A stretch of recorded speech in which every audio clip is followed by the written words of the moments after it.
Өнөөдрийн бүтээлээр бид нөр өөрсдөө одоо цаасаар хүзүн үзүүлэлтийн байгаа өгтүүдээ цэцэгтэй хүзүн үзүүлэлтийн тэгэхээр том цаас, за ам дөрвөлжин цаас, за тэгээд бал, цавуу, хайч, урт шугам тийм ээ.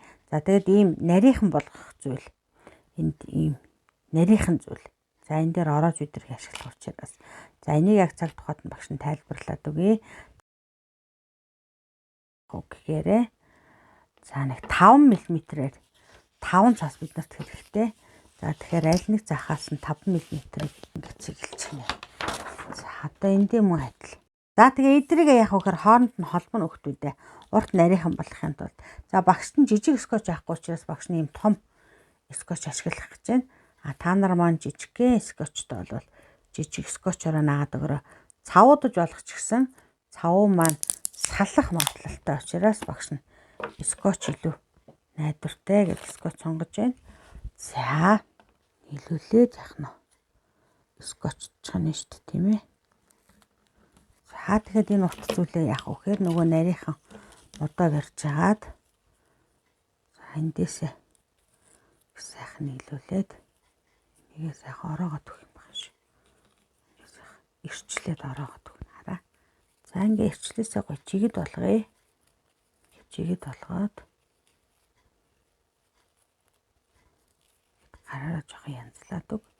Жигэд болгоод тэгэхээр зарим хэсэг тань ирчлээс маань сулраад заримдаа болохоор чангарсан байгаа учраас жигэд болгоод ингээд гараараа сайхан жигдлээд янзлаад өгье. За жоохон суллаа тий. За тэгэхээр энэ маань өөрөө хүзээний маань зүлтээ хүзүүнд орох хэсэг байхгүй юу. Тэгэхээр яах вэ гэхээр чиний хүзүү хэр урт байх вэ? Эсвэл чи хэнд зориулж хийж байгаа вэ гэдгээсээ шалтгаалаад халттай урт боллоо гэж бодох юм бол тэрүүгээр яах вэ? Тэгэхээр сайхан салгаад авчи. За ингээд зүлтний маань үндсэн хэсэг нь бол бэлэн болчлоо. Одоо бид нар юу хийх вэ гэхээр цэцгээ хийн тийм ээ. Цаас яах вэ гэхээр дондуур нь 4 хуваагаад яа тэнцүү 4 хуваач. За тэхийн тулд бид нар яадаг вүлээ? Хоёр талаас нь дөрвөлжлөөд нугалж хаарал, голоор нугалж хаарал. Яг дөрвөлжин цаас болно шүү дээ тийм ээ.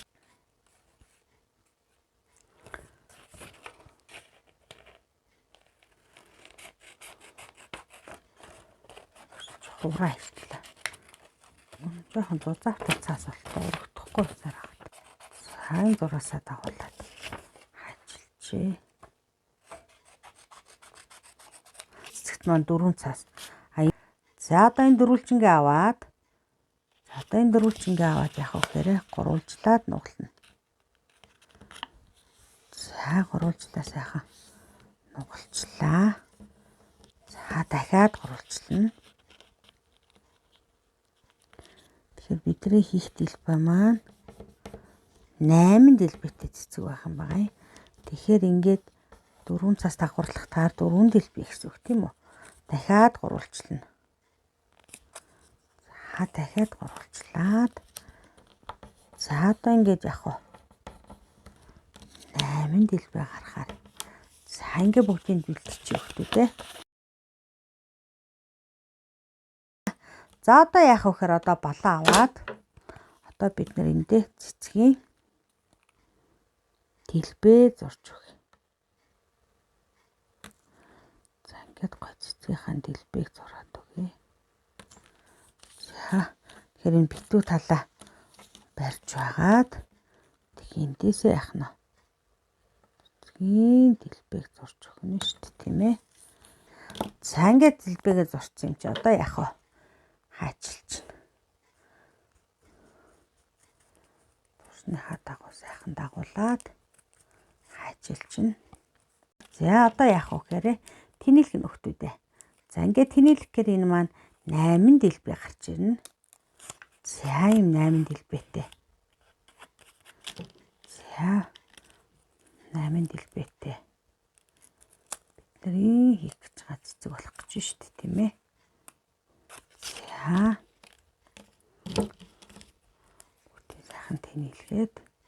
За одоо ингээ авангуудаа нэг юм хайчныхаа амыг ангаалуулж агаад дэлбэнүүдээ сайхан гоё эргүүлээд өгөрөө хөлтөй. Тэгэхээр цэцэг маань гоё болж эхэлнэ тийм ээ. За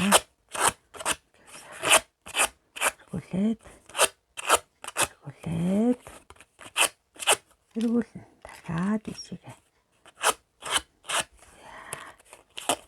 За одоо яах вэ гэхээр одоо эхнийхийг нь яг голоор нь 4 дэлбэгээр нь хуваана гэсэн үг. За дараа нь болохоор 3 дэлбэгийг нь авна. За ингээд цөөлөд байх юм байна шүү. За дараагийнх нь тэгж 2 дэлбэ авна.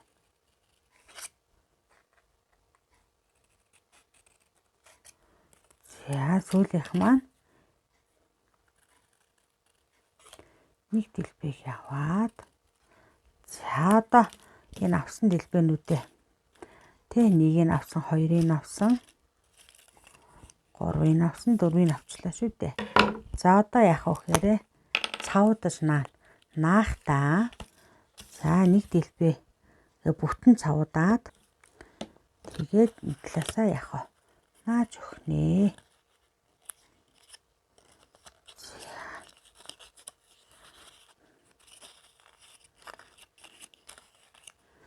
За дараагийнх нь энэ тийм ээ.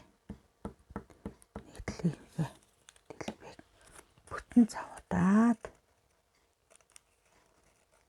дэлбэтэйгээ яаж өгч байгаа лээ. Нааж өгч байгаа. За.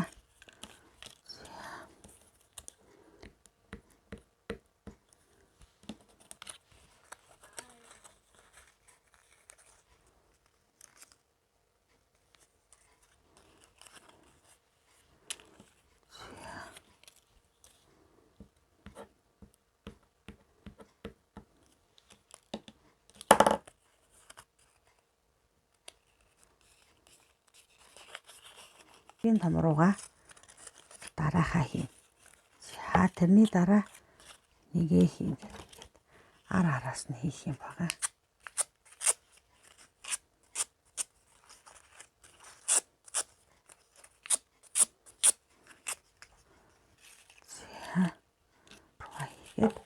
За одоо энийг голт нөгөө шараараа.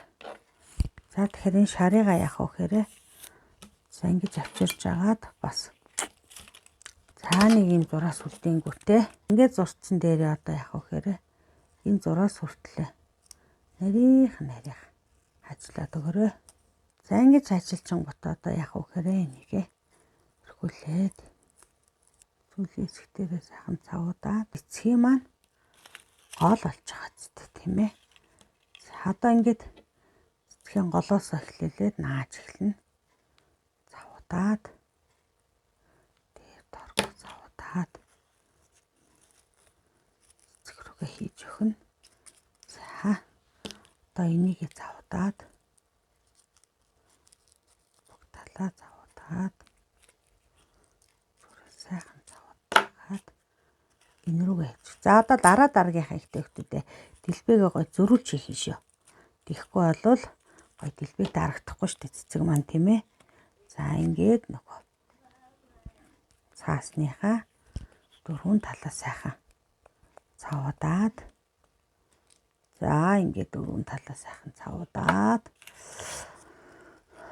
шингэн цав байдаг тийм ээ. Шингэн цав гойжуулах юм бол бүр сайн. Тэгтээ багш нь анханасаа саасны цавнаас өөр цав та нарыг бэлтгэж хэлээгүйсэн учраас бэлтүүлсэн материалтай тохируулаад хийж байгаа шүү багш нь. За яа.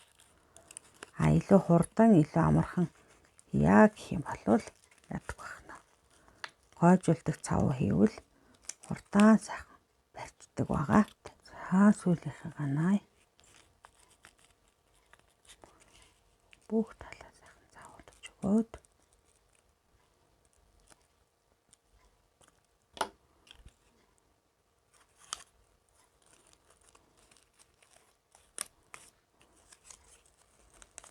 за ингээд цэцэг маань яв. бэлэн болчлоо тийм ээ хөлтүүдээ. Бидний уруулсан цэцэг маань бэлэн болчлоо. Тэгэхээр одоо энэ цэцгээ бид нэр зүүлтэн дээрээ нааж өгөөд ингээд зүүлт маань ямар болох нь бэлэн болох нэ. За. Ингээд зүүлтнийхаа гол тавьчраад цэцгээ тогтоочлоо тийм ээ. За ингээд бидний хүзүүний зүүлт маань юу болов хөлтүүдээ бэлэн боллоо.